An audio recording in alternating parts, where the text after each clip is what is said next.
Coba kalau Iran, Irak bersatu semuanya tuh, Saudi Arabia, Yaman, gempur tuh cek habis Cina itu. Gempur Amerika habis. Kalau dia bersatu, nah dia pecah jadi gampang hancurinnya, kayak Irak dulu sebentar selesai. Coba kalau yang lainnya ikut menyerang. Inilah kadang-kadang yang bikin nyesek kita. Kita dipecah belah oleh mereka. Para jamaah sekalian, lalu bagaimana dengan pasukan yang lainnya? Wa arsala alaihim tayran ababil. Allah kirimkan burung yang begitu banyak. Ababil artinya afwaja, bukan burung ababil. Nggak ada burung ababil, nggak ada. Yang ada penyanyi dangdut Yunita Ababil.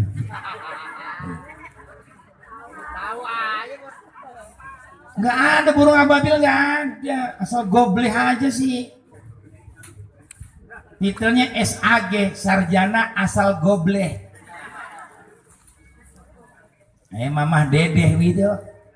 Saling jeplak aja. Yang ngaji nenek-nenek goblok semua. Iya betul. Mama dedeh banyak masalahnya itu.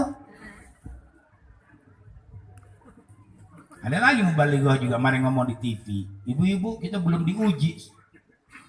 Bagaimana Siti Khadijah diuji ketika hijrah ke Madinah? Goblok lagi aja. Siti Khadijah kan meninggalnya di mana?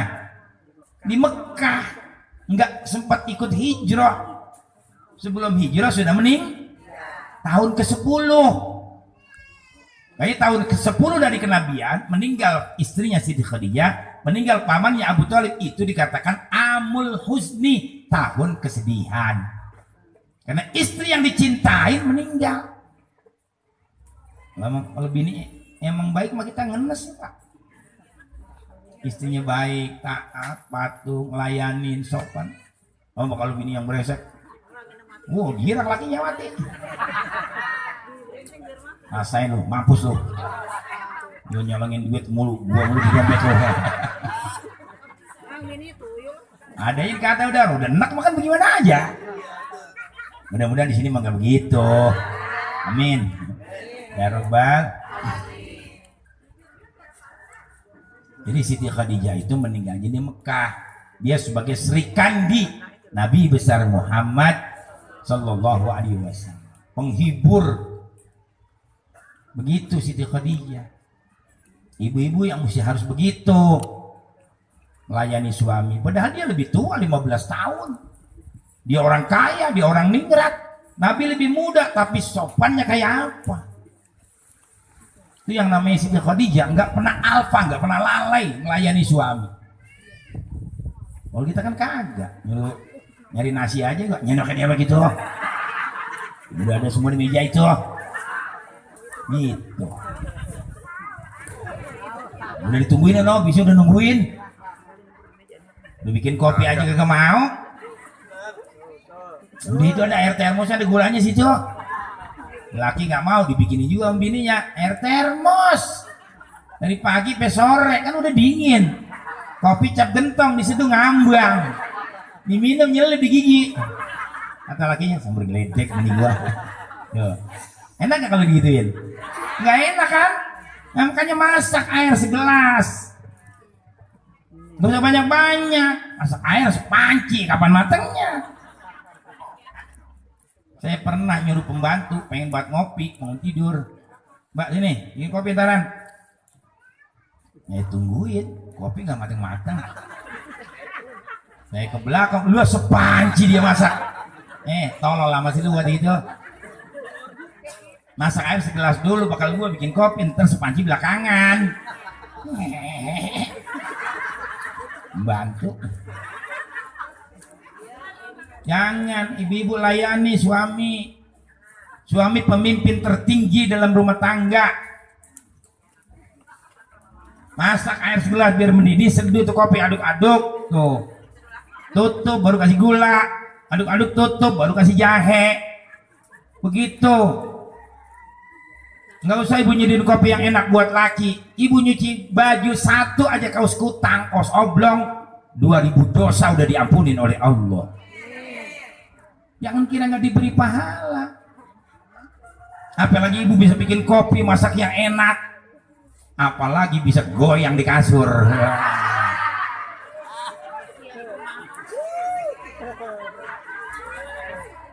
Nah, jangan dikira ini bukan Quran, ini Quran Nabi. Lah ibu-ibu yang beliin baju siapa? Lakinya. Ya jarang, kebanyakan laki yang beliin baju. Ada yang kerja ada, tapi tetap laki tanggung jawab. Coba ibu-ibu dah, kalau pakai baju baru mau kemana? Ngaji, bagus. Kondangan, bagus. Mau pasar, mau arisan, bagus. Minyak wangi dipakai lu apa pantat-pantat.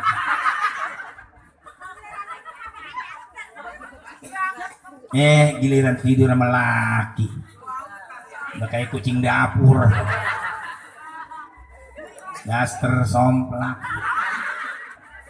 eteknya udah pada robek, utang putus, menitnya 7.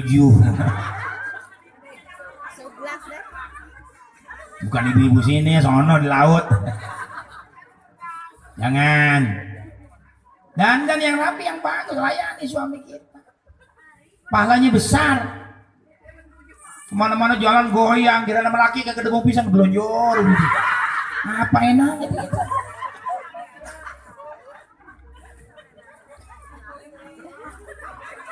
Besar pahalanya, saudara sekalian. Ya. Apalagi lakinya udah tua. Nah. Cuman orang laki mah biar tua juga tua-tua keladi, makin tua makin jadi.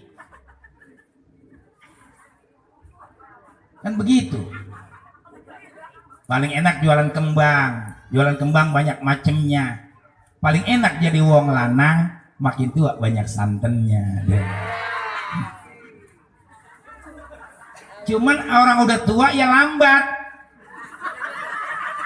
Motor udah tua lari nggak bisa kenceng banget. Supaya kenceng dipanasin dulu. Makanya kata Nabi, ibu-ibu kalau punya suami udah tua, ya enggak, dia spanningnya lambat. Terangnya lama, kayak TV tabung.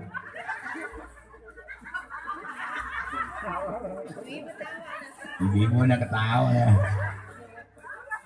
Makanya kata Nabi apa? Jadikanlah suami kamu seperti hordeng. Nabi yang nyuruh, hadis Nabi ini bukan guyonan. Kalau suami udah 50 tahun, 55 ke atas dah, jadikan dia seperti hordeng. Tahu hordeng? Ya di pintu tuh jendela. Nah sekarang contohnya ini aja gini gampang nih, hordeng nih. Supaya hordeng ini bergoyang, harus digoyang-goyangin. Ya. Paham? Ini Nabi yang bilang. Artinya suami yang udah umur 50 ke atas, supaya spanningnya cepet, itu si koboynya mesti ditepok-tepok, digoyang-goyangin tuh. Paham ibu-ibu? Ntar cepet dia spanningnya naik. Laki udah tua, pulang dari musola Al-Ikhlas, malam Jumat udah makan ketan sama sate, pengen senang-senang di rumah sama bini, begitu masuk kamar ibu-ibu pakai remasan sama balsam, sialan sudah. Bukannya semangat jadi mati si koboy, balsam remasan. Nah, kayaknya pakai harum-haruman, kalau perlu beli permen biar seger. Mahal. Tuh. Ini bukan guyon. Ya enggak. Makanya bapak-bapak juga supaya bininya cakep kudu dimodalin. Wow.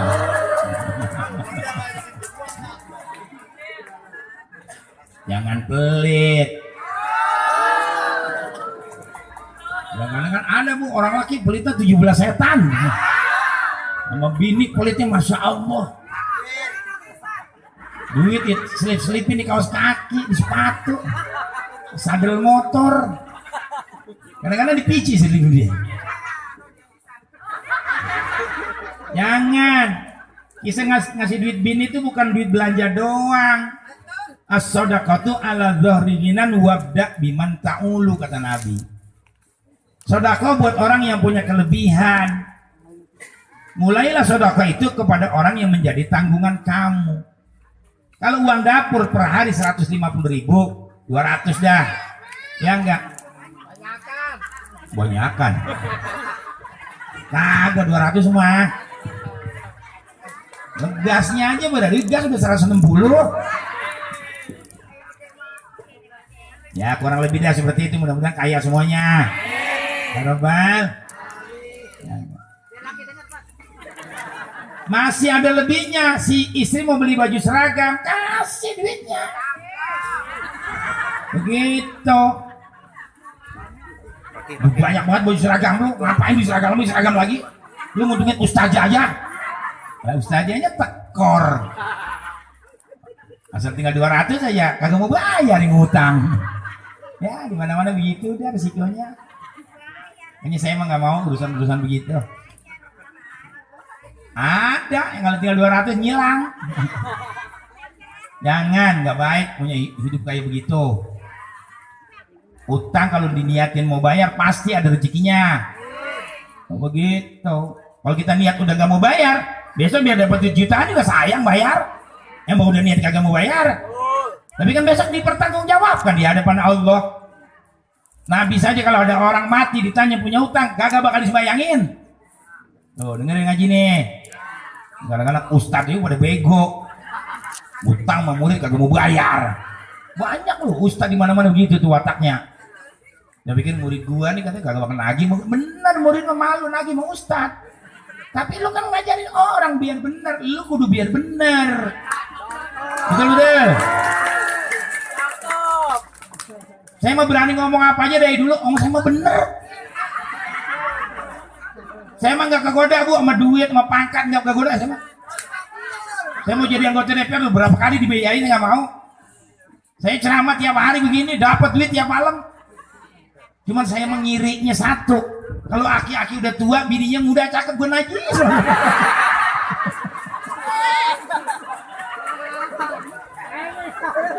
Benar, saya mah kalau aki-aki tua, bininya muda cakep, gue ngiri bener tuh kalian. Ini ilmu boleh dipelajarin tuh dari kalian. Iya kayak Maruf Amin ketahuan dia mau bagi sulama duitnya banyak. Kalau sekarang dicalonkan sebagai wakil presiden, wah tuh bini makin centil aja udah. Nah, dia nggak tahu besok begitu menang disuruh kerja sono ke Irian, kerja ke Kalimantan, ke pedalaman, pulang sakit mati Maruf Amin. Nah si Ahok jadi presiden. Yang politik mah setan tuh kalian. Politik namanya politik begitu. Ya, enggak. Tapi ada juga yang bilang begini, kenapa Maruf Amin ditarik oleh Jokowi supaya besok katanya kalau dia jadi presiden lagi agama Islam akan menjadi lebih baik, begitu katanya. Wallahu a'lam. Politik kan biasanya bohong.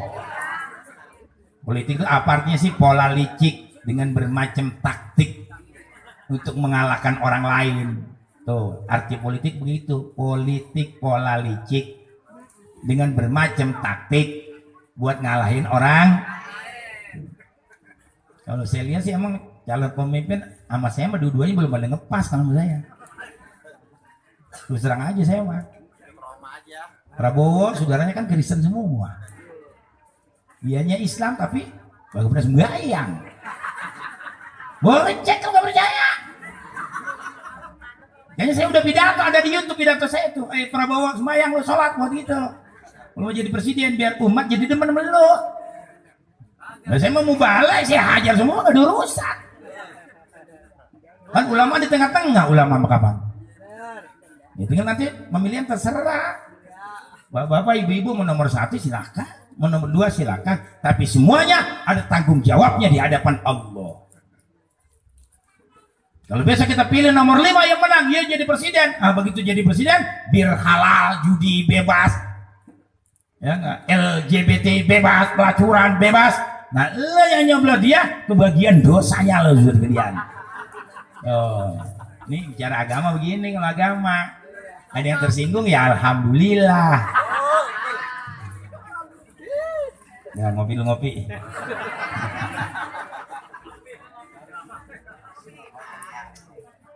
Wah enak banget kalau Muji Samsu ini.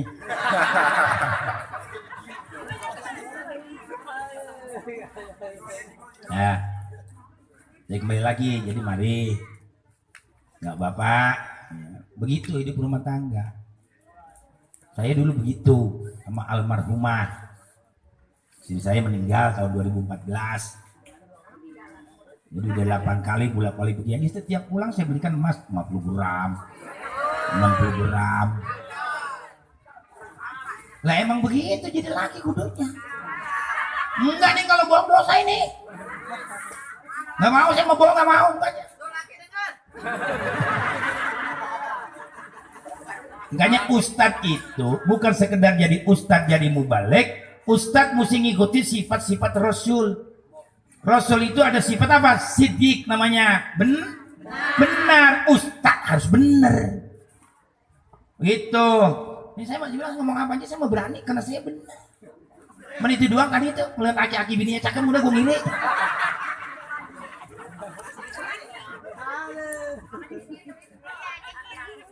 Benar, punya utang bayar. Tuh begitu. Yang dibawa bini orang bawa jadi kiai. Kalau bersih dia. Banyak janda kawinin aja. Yang namanya perempuan apa? Alih kawin sama kiai udah aja udah. Mau aja. Dari sekalian dia tahu kiai hidupnya berkah. Ya enggak kaya tapi berkah hidupnya. Tenang, tentram kan gitu ya. Makanya biar benar. Tabligh harus berani menyampaikan dakwah, tapi jangan cuma buat orang doang. Harus dirinya sendiri yang benar. Saya nyuruh orang berbakti, saya dulu berbakti. Makanya saya sama orang tua alhamdulillah. Boleh tanya tuh keluarga saya di rumah. Ya saya mau minta beli emas 5 gram, saya pakai yang 40. Nenek-nenek udah 72 tahun pakai emas, belang tambang yang ada matanya. Ya Allah, girang banget tuh nenek. Di Majlis Taklim tangannya begini ya. Nah, ini bukannya takabur. Lu besok kalau masih punya orang tua, ikutin, dia girang, dia doain kita. Tapi bini kudu dipakein. Nah, orang tua dibeliin, bini kagak, lihat dia ngadat. Apa kata bininya? Lu jangan deket-deket gua bang. Gua gak marah nya lu beliin, tapi gua lu kudu lu beliin. Lu kan senang-senangnya sama gua. Bener juga tuh bini ya. Itu perkataan Sayyidina Umar Ibn Khattab. Ketika orang mau ngelapor sama beliau bahwa bininya tuh galak banget, udah gak kuat dia. Kalau udah marah gilesan terbang. Gilesan diangkat, muing gitu dia. Tuh, kentong, piring, apa bakal nyambit sama dia. Lakinya udah nggak kuat ngelapor sama Sayyidina Umar. Ternyata Sayyidina Umar juga lagi diomelin sama bininya. Tuh, lagi diomelin. Kata ini orang apa? Gue mau ngadu sama dia. Dia lagi diomelin. Ini nggak jadi masuk jalan. Sayyidina Umar lihat ada bayangan manusia. Ya Uber keluar. Tanya malat. Ada apa kemari? Ya Amirul Mukminin. Istriku galak banget, saya udah gak nyanggup.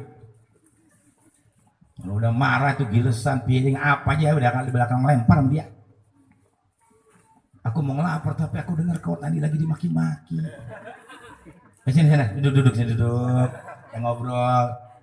Ya enggak? Kamu kalau ada tamu tuh bawa rahmat, bini yang lagi ngomel jadi kagak ngomel teman. Ada tamu, mau dikatain orang gila dia. Bener, nggak berani ngomel lagi dia malu sama tamu. Ya biarin, ya nggak, istri kita ngomel biarin aja. Dia kan dari tulang rusuk yang bengkok, dilempengin pecah, didiemin bengkok terus-terusan. Biarin aja, ntar udah tenang baru kita ngomong. Kita nggak boleh kasar, ngomong kotor aja nggak boleh sama bini, apalagi mukul. Tuh dengerin dong laki. Kan suka ada juga yang begitu modelnya kan. Dasar perempuan nggak tahu diri lu, pengkin naik ke balik lu. Lu dari susah gua angkat, lu sekarang konyol bener lu. Jangan, nggak boleh. Udah jadi bini kita, terhormat ya.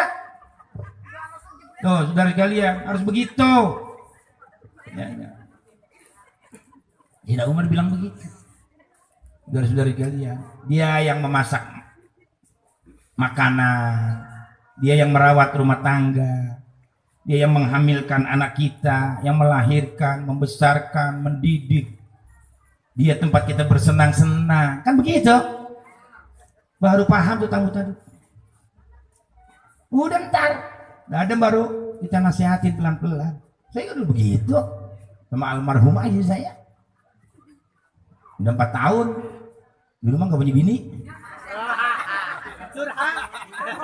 Enggak apa-apa, kali ya di sini ada janda yang miring-miringan.